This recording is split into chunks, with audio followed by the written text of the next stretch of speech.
Welcome to this video on the Cold War, a 50-year standoff between superpowers. This conflict, defined by ideological clashes, an arms race, and global proxy wars, shaped the second half of the 20th century.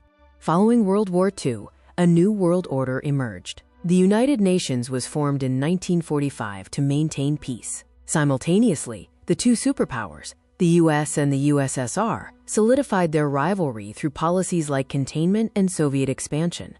An iron curtain descended, splitting Europe into two hostile blocs. The Soviet sphere ensured communist governments controlled nations like Poland and Romania.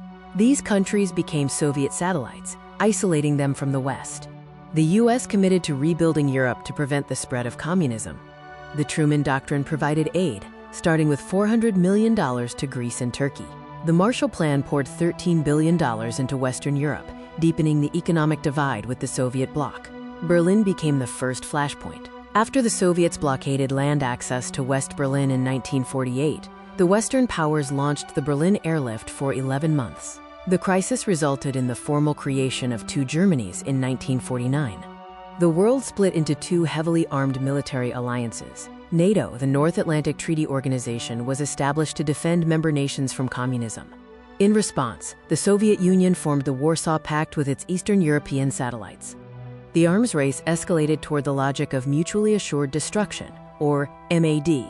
Both the US and the USSR developed increasingly powerful weapons like the H-bomb and ICBMs, ensuring that a nuclear attack by one would result in the destruction of both.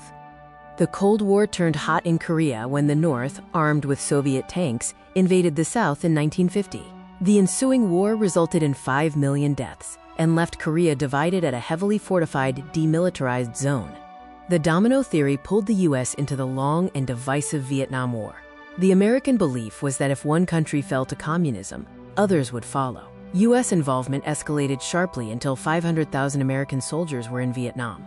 The world held its breath for 13 days during the Cuban Missile Crisis in 1962. When the USSR secretly installed nuclear missiles in Cuba, President Kennedy ordered a naval blockade. The crisis pushed the superpowers to the brink of nuclear war before a resolution was reached. A fragile period of détente, or improved US-USSR relations, emerged in the 1970s, marked by arms limitation treaties.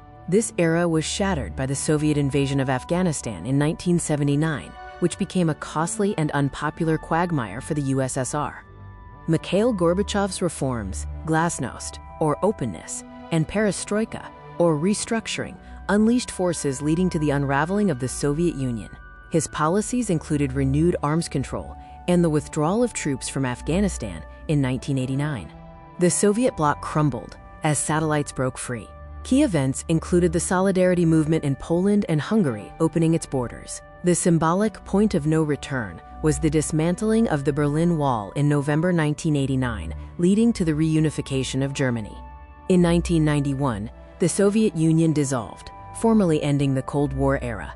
The Baltic states declared independence, and a failed coup weakened Gorbachev's authority. The US emerged as the world's sole superpower, entering a post-Cold War world with new conflicts and challenges.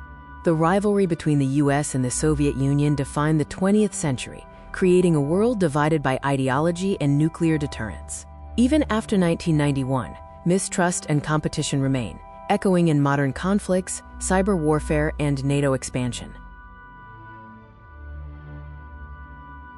Consider the question: how does Cold War-era tension between the United States and Russia still shape global politics today?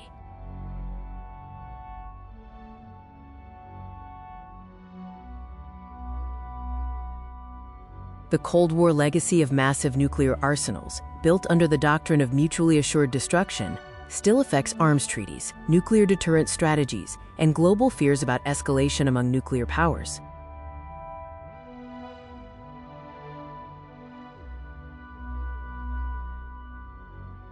Think about this. In what ways does the Cold War arms race continue to influence nuclear policy and global security today?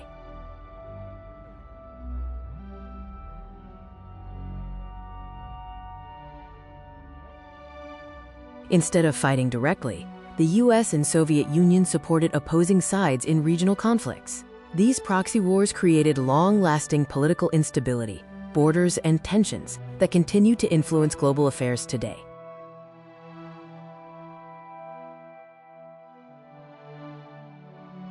How did Cold War proxy wars shape modern conflicts in regions like Korea, Vietnam, and the Middle East?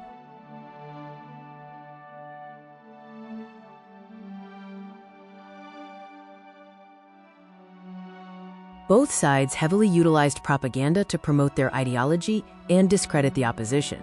This normalized misinformation, fear-based messaging, and loyalty tests, patterns that continue to appear in modern politics and online discourse.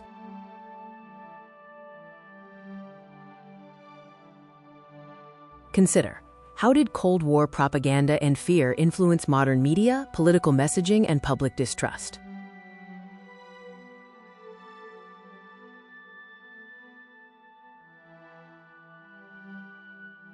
The Cold War framed democracy and communism as competing worldviews. Decades later, political debates and foreign policy often reflect these Cold War-era assumptions about freedom, government power, and ideological threats.